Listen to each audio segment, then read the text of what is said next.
This video will be on hydrocarbons and alcohols, so you want to put this into your notebook. First of all, hydrocarbons are molecules that only contain hydrogen and carbon atoms. There are no other atoms involved in hydrocarbons. For the purpose of this class, we'll just be talking about if there's a straight chain of carbons all in a row from 1 through 8, and the prefix will depend on the number of carbons. So for instance, 3 carbons means it'll be propane. So the number of carbons the prop would indicate 3 carbons. And for our purposes, again, we're going to assume they're all single bonds, and when they're all single bonds, they will end in ane. So let's go through a few things here and see what that looks like. So you want to make a chart like this, save more room for the structural formula part. Number of carbons is pretty small numbering there needed, but we will go 5, 6, 7, 8 also from here. So the name here, if there's 1 carbon, is methane.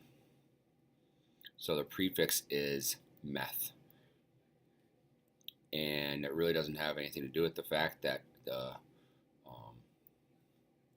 abbreviation for methamphetamines is also meth. There's not really a connection there. So CH4, so there's only 1 carbon, and it's going to make 4 bonds, so those other things it's bonded to are hydrogens. So CH4 is methane. Next would be ethane. That means there's 2 carbons. I'm going to run out of space here, so we'll probably have to delete this in a little bit and start over, as I'm using a little bit smaller space than normal. So that is connected. Notice how there's connected to each other, but then all of them are going to have 4 bonds total. So there's 3 hydrogens connected to each of them. So the formula is C2H6.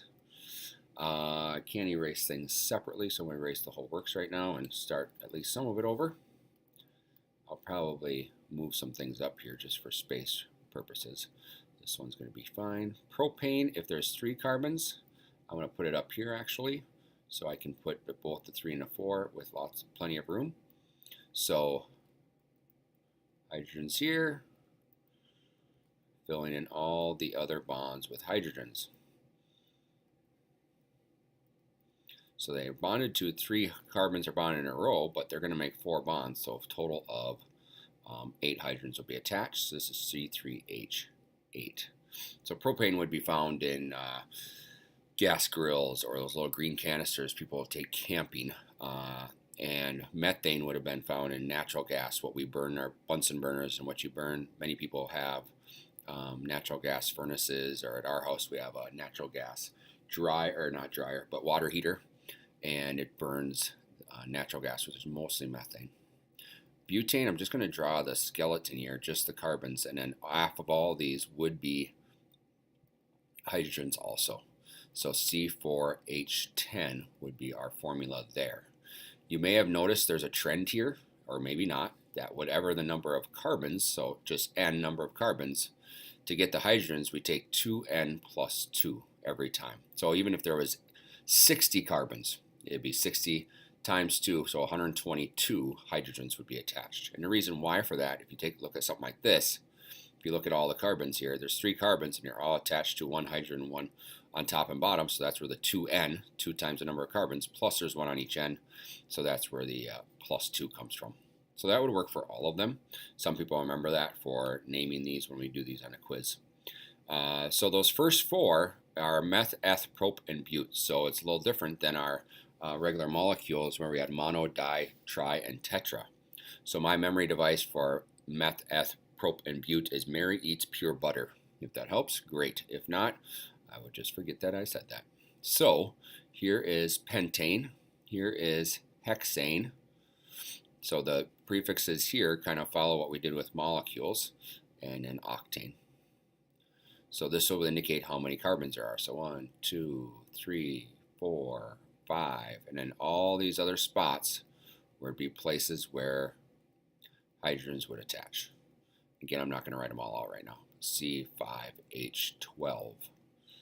And the same thing would be true for hexane. You could put 6 in a row, and then it'd be C6H14. And then C7H16 and C8H18. So that is our hydrocarbons that we'll be doing in this class. Definitely take a biochemistry class or a class in college called organic chemistry to go way farther than this, but that's just the basics of what we're doing here.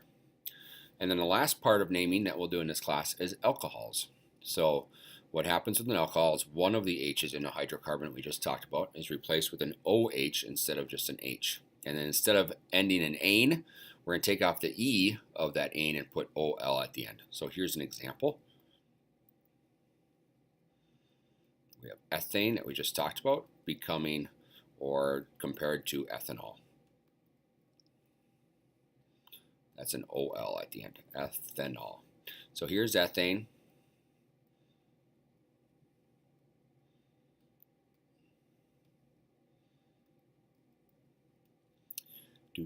Putting in all the hydrogens, and that would be C2H6. For ethanol,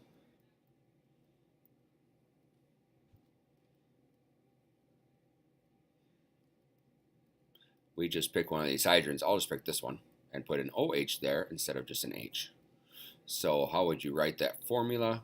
We would say C2H5 instead of H6 because I'm taking one of the hydrogens away, and then the OH. This is a common way of writing it because it eliminates or it shows that there's this OH group and kind of helps identify it as an alcohol. So if it was propanol, there'd be 3 carbons, but one of the H's would be an OH instead, or hexanol. Just take one of those H's and make it an OH. So all you're doing is taking the E off and adding an OL at the end. So that is alcohols and hydrocarbons, and just a real small part of organic chemistry that we're attacking in this class.